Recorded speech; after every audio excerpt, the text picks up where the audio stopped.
Olá, pessoas! Pra quem não me conhece, eu sou a Belle e hoje eu tô aqui para falar com spoilers dos 4 curtas de Elite que a gente teve liberado nessa semana de Elite. Hoje saiu o último curta, então eu tô aqui para falar sobre todos eles com spoiler, como vocês votaram lá no Instagram. Então, se você não me segue no Instagram, me segue lá pra você participar desse tipo de escolha de conteúdo, aproveitar e acompanhar tudo que eu faço por lá também e se inscrever aqui no canal se você ainda não faz parte da nossa família, tá bom? Muito obrigada! Inclusive, eu faço lives lá na Twitch, então se você quiser me acompanhar de domingo a sexta-feira, você está muito convidado, você vai gostar muito das minhas lives por lá também. Bom, nós abrimos a nossa semana de Elite, a nossa Elite Week, com o curta de Caetana, Guzmán e Rebeca. É engraçado analisar que depois que todos os curtas saíram, né, pra vocês no caso, né, eu acabei assistindo antes, quando todos os curtas saíram, as pessoas notaram que do primeiro curta a gente começa num pico super engraçado e cômico e vai indo ladeira abaixo na tristeza, né? Eu acredito que essa foi a intenção mesmo e a ordem foi escolhida minuciosamente pra nos passar esse sentimento. Nós começamos com uma história bem divertida de 3 personagens que nunca interagiram muito assim ao longo das temporadas, mas que eles entregaram uma química e uma troca super legal e única. Será que depois esse curta significa que a gente vai ver mais desse trio junto? A história aborda a recente mudança da Rebeca para uma nova casa e o momento em que o Guzmán, que tinha ido lá para uma suposta festa que ia acontecer, acaba descobrindo um monte de cocaína escondido pela casa. Sendo que a Rebeca acreditava que a mãe dela não traficava mais. E aí, pegos de surpresa, né, a Caetana já tinha chegado também na casa, eles acabam vendo que 2 homens estavam tentando invadir a casa para reaver toda essa droga. E tudo isso vai acontecendo enquanto os personagens estão sob efeito de alucinógenos. Então a trama vai ficando cada vez mais engraçada, eles não sabem o que eles estão fazendo ali, eles não sabem o que eles estão fazendo direito, e eles estão muito confusos, oscilando entre a realidade e a ficção. Em vários momentos, inclusive, eles acreditam que eles estão sonhando. É muito legal como a gente vê isso também graficamente em cena, né? A gente tem vários efeitos especiais que mostram como os personagens estão enxergando, estão agindo, né?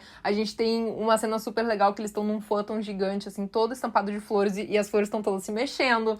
A gente tem momentos, por exemplo, que as mãos deles estão mexendo, mas elas estão completamente desfocadas e coisas do tipo. A entrega dos atores nesse episódio foi sensacional. Eu acreditei em cada segundo que eles estavam realmente doidos de cogumelo. Que só no último curta a gente veio entender como que esses bolinhos do Under foram parar na casa da Rebeca. Inclusive, Rebeca é uma personagem sensacional, né, gente? Eu amo. Mas, assim, quem realmente me surpreendeu nesse curta foi a Georgina Moroz, né, que interpreta a Caetana. Ela tava absolutamente incrível, doidona. E é da personagem dela que a gente tem um aprofundamento maior durante esse curta. Que pode ser quase uma comédia satírica, assim, mas a gente tem algumas revelações importantes sobre a nossa mentirosa favorita. Ela conta como foi a primeira vez que ela mentiu, né, que ela disse que a mãe dela tinha morrido e como ela foi levando a vida dela com isso. Então, a gente vê também como ela está traumatizada de mentiras. Será que isso é uma demonstração de que é uma mudança de comportamento da nossa Caetana, que ela não vai mais mentir? Eu confesso que eu achei o plano deles de fingirem estar mortos, o plano da Caetana, na verdade, né, extremamente divertido e criativo, mas eu não sei como que eles em tão pouco tempo conseguiram armar toda aquela cena de crime ali, né, mas tudo bem. Eu quero ver tirar todo aquele esmalte da casa da Rebeca, mas enfim, os curtas abriram de uma forma super divertida e eu percebi o quanto eu sou apegada aos personagens da trama original, né, os primeiros personagens de Elite.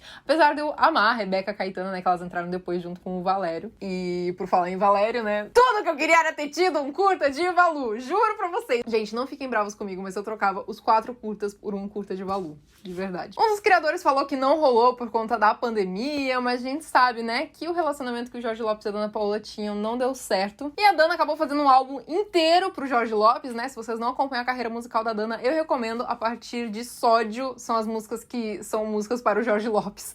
Então, enfim, eu já expliquei sobre toda essa treta numa live minha na Twitch, então esse é mais um motivo pra você me acompanhar por lá também. Eu acredito que de todos os personagens que a gente tem na série, incluindo os casais em si, o mais interessante pra se abordar num curta ou num spin-off seria de fato o Valu, porque eles são o que tem um relacionamento mais complexo. Eu acho que o Mander também tem assim, um relacionamento complexo porque tem uma questão ali religiosa envolvida e tudo mais, o Guzmán e a Nádia também, mas assim, e além da questão religiosa, tem a questão deles serem LGBT, né?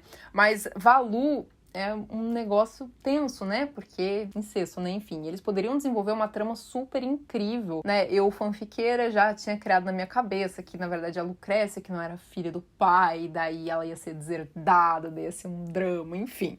Eu já tinha criado toda uma história na minha cabeça, né? Mas tudo bem. Enfim, nós seguimos a história para um curta relativamente agridoce, relativamente água com salsicha, relativamente água com açúcar, que foi o curta de Nádia e Guzmán. Nós sabíamos desde o final da terceira temporada que eles teriam uma certa dificuldade para articular esse relacionamento a toda essa distância. E a história do casal nesse curta, nessa história breve, gira aí em torno da Nádia tendo que voltar pra Espanha pro casamento da irmã dela, mas ela ao mesmo tempo não queria muito ver o Guzmán. A coisa é que ela tá passando por alguns dilemas dentro da cabeça dela. Ao mesmo tempo que ela diz ter medo de reencontrar ele e não querer voltar pra Nova York, porque ela demorou muito tempo pra se adaptar, ela também tem medo de rever ele e não sentir a mesma coisa que ela sempre sentiu por ele. O que é perfeitamente compreensível, né? Você estabelece um relacionamento com uma pessoa de uma forma e de repente você muda a forma de convivência com ela de uma forma bem brusca, né? Com uma separação com tantos quilômetros de distância. É normal as pessoas terem uma dúvida sobre o futuro, né? Ou talvez até medo. E basicamente essa história nos mostra como o Guzmán é resiliente e como ele tá disposto de abrir mão de várias realizações só pra poder ver a Nádia feliz. Eu confesso que eu gosto do casal, eu gosto do relacionamento deles, mas a Nádia tem várias atitudes que me incomodam. Por exemplo, eu gostei muito mais da Nádia na amizade dela com a Lu na temporada passada do que na relação dela com o Guzmán em si. Tipo, pelo amor de Deus, ela falar que o Guzmán tava prendendo ela, o coitado não fez nada, ele só queria o bem dela o tempo inteiro. Pelo amor de Deus, né, Nádia? Me ajuda a te ajudar. Eu achei muito legal como o Omar entrou na história, ele agiu como um pivô importante, ele é um terceiro personagem pro curta, e eu adorei como eles deram um jeito de se entrelaçar as histórias. A gente tem também um momento, né, que é no Clube do Lago ali, que é importante também pro curta da Carla com o Samuel. De um modo geral, a história da Nádia e do Guzmán continua, né? Mas a gente sabe aí que tem algo pra rolar na quarta temporada, junto com outra personagem que não posso dar spoilers. E é complicado pensar nesse ponto, porque o Guzmán passou a terceira temporada inteira atrás da Nádia, abrindo mão de tudo pela Nádia. Então é difícil pensar que ele abriria mão da namorada de alguma forma. E finalmente a gente viu a irmã da Nádia, né? A Bendita, aparecendo no vestido de noiva belíssimo. E ela veio com um ensinamento muito importante que diz que dure o que tiver que durar. Não vai valer menos por isso. E essa é a frase ideal pra gente falar do nosso terceiro curta, que é o nosso terceiro curta, que é o curta de Carmuel, né? De Carla e Samu. Primeiramente, eu queria dizer que a fotografia desse curta é absolutamente incrível. Ele inteiro se passa na Golden Hour, né? Que é aquele horário tipo às 4, 5 da tarde, que o sol tá bem dourado, quase baixo. E aquele apartamento todo de madeira ali do Samu, com aquele sol refletido dourado, assim, se torna quase mágico, sabe? E a Esther em si é uma atriz que passa uma atmosfera meio dourada, assim, né? Ela é loira, ela tem uma pele ela usa muito iluminador sempre nas maquiagens dela. Então é uma pele que quase reflete, sabe? É um bronzeado amarelado, assim, que combina com a Golden Hour, sabe? Então ela mesma passa uma atmosfera meio dourada, assim, que combina com toda a iluminação que foi feita no episódio. E eu jamais esperaria dizer isso na minha vida, mas eu acho que o curta que eu mais gostei foi o do Samu e da Carla. Eu acho que por eu não ser tão apegada ao casal, eu acabei aproveitando bem a história que eles amarraram e o desfecho inevitável que o casal teve. A Carla, belíssima como sempre, tava lá, né, no aeroporto rumo a Londres. E aí o Samu, numa atitude desesperada, foi lá e comprou uma passagem para Lisboa só pra conseguir entrar no mesmo portão de embarque que ela, né, na mesma sala de embarque que ela. E assim tentar convencer a amada dele a ficar na Espanha. E daí o voo é atrasado e ela acaba topando ir pra casa dele pra deixar passar esse tempo. Só que aí ela acaba cedendo e eles vivem uma semana incrível juntos. Mas logo os problemas começam a aparecer e o Samu, cabeça dura como sempre, ele não quer aceitar a ajuda da Carla. É de se entender o lado dele, sim, só que ela não quer bancar ele pra sempre. Ela só quer ajudar ele a poder se estabelecer, pra poder entrar no mercado de trabalho. E ele poderia perfeitamente aceitar, né? Mas é muito doido porque o relacionamento dele estava fadado a não dar certo. E quando a gente tá num relacionamento que tem tudo pra dar errado, a gente sabe disso. Cara, a gente simplesmente sabe. A gente sente isso dentro da gente. Às vezes a gente olha pra pessoa e a gente fica tipo, cara, isso não vai dar certo. E eles sabiam disso. E tem casais que simplesmente não são pra ser. Tanto é que quando a Carla tira as coisas da casa do Samu, ele fica em pânico. Porque ele sabia que o relacionamento deles era extremamente volátil. Daí a narrativa oscila entre momentos fofos e românticos do casal e momentos de tensão e instabilidade. A gente vê também novamente o cenário que foi palco aí do curta da Nádia do Guzmán, né? Que é aquele clube do lago. E até o mesmo garçom que também estava presente lá no curta da Nádia do Guzmán. Só que dessa vez a gente vê o local com o quê? a Golden Hour. A gente vê sempre aquele sol dourado batendo, normalmente por trás da Carla. Se vocês separarem, é sempre por trás da Carla que o sol tá. A luz vem sempre do lado dela. E assim, é muito interessante a gente ver esse contraste que eles colocam entre os dois personagens. É quase como se eles estivessem falando sobre um negócio assim muito subliminar, que a Carla é como se fosse o pote de ouro, porque, como o próprio Samu fala, ela é uma marquesa, ela é rica, ela é linda e tudo mais, e o Samu fosse, assim, o cara que gosta dela, que infelizmente não tem a mesma condição financeira que ela.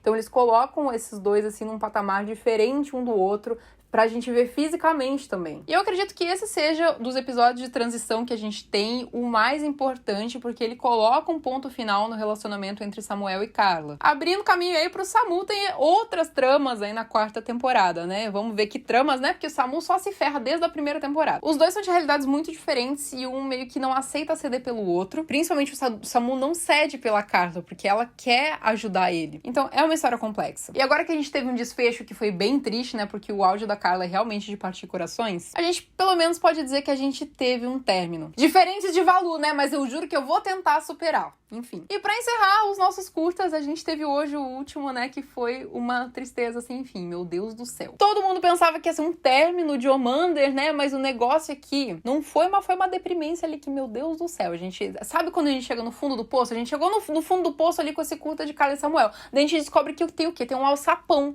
né, no fundo do poço. Daí é ali que a gente entra pro episódio de Ander, Omar e Alexis. O Alexis, que é um personagem, né, que é super carismático, que teve lá pelo Ander durante todo o seu tratamento, recebe do médico um prazo de vida. E o episódio consiste basicamente no Omar e no Ander tentando animar o Alexis, mesmo antes de saber dessa notícia devastadora. E aí que a gente descobre também como que os bolinhos do Ander foram parar na casa da Rebeca. No mesmo dia do episódio aí da Kai e do Guzmán, mais cedo, né, no horário aí do meio-dia, onde eles fizeram o almoço, o Ander foi pra lá com esses bolinhos e acabou deixando lá, e mais tarde o Guzmán e a Kai apareceram na casa. Que dia doido que a Rebeca teve, né? Inclusive eu amei a roupinha dela, o outfit dela, mas enfim. Eu gostei muito dela nesse episódio porque eu senti que ela deu uma quebrada na energia pesada que tava ali entre os outros três, até por motivos óbvios, né? A gente tava numa situação bem triste. Mas inclusive por parte do próprio Omar, que fica com um comportamento super esquisito quando o Ander tá na clínica, né? Ele justifica ali pro Ander a situação, mas o Omar também não parece fazer o mínimo pra compreender o que é importante ou não pro Ander. Eu sempre sinto que os casais de elite, um cede muito mais pelo outro,